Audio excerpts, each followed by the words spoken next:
tun tu ma hian silai mi air gun scope bi na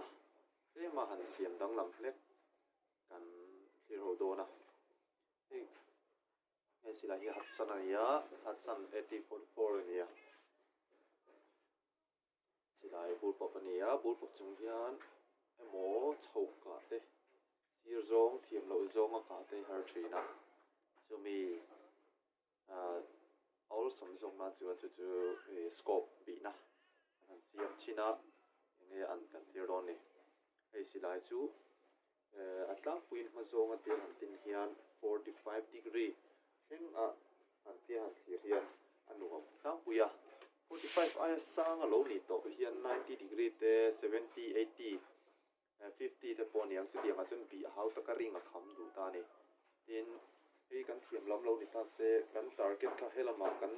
thiam lo lama lo ta se in hera har ta thina in heri lo ha ka ni chunga chuan veilam pang zonga ka thiam lo ten om thin ta veilam zonga ka kha har ta chu tuna kan thil siam hi kan an chin don ani til hi nia mun ni tanga bi thei ta a hian lo fu tai chuan heta hian hi jong ka don chun ta hi kan bi le le nga tu hian so zong ka don kan 45 degree chung ka ina ha tha ka ringa ha to thina wangin ringa ha emema hian taksa ti be mai thei ta ni hian helaya hian a chung lama tang hian a bi thei ta hi hian chuk bi ta in chuk bin du to kin tia target ka a zero thei ta ni target kan en thei don ta ti chuan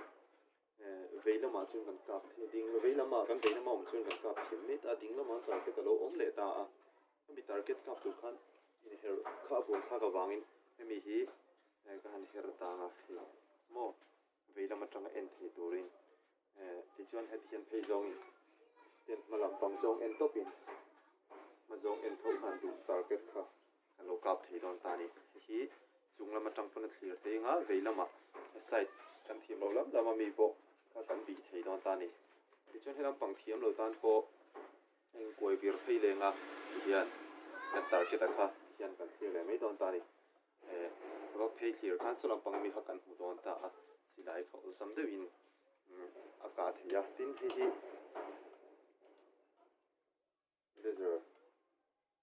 laser guide ania hei laser hi meter som so ma tanga meter som thu min kar vela chana dik fact a ka sual om ni tuk lawa an mo tha ka chuan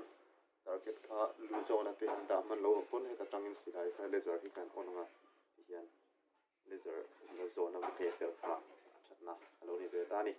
chu han modified video ni a thil lu tin in lo siam ve lu ta kin lein tang ka pui ta kin kan ti lang ani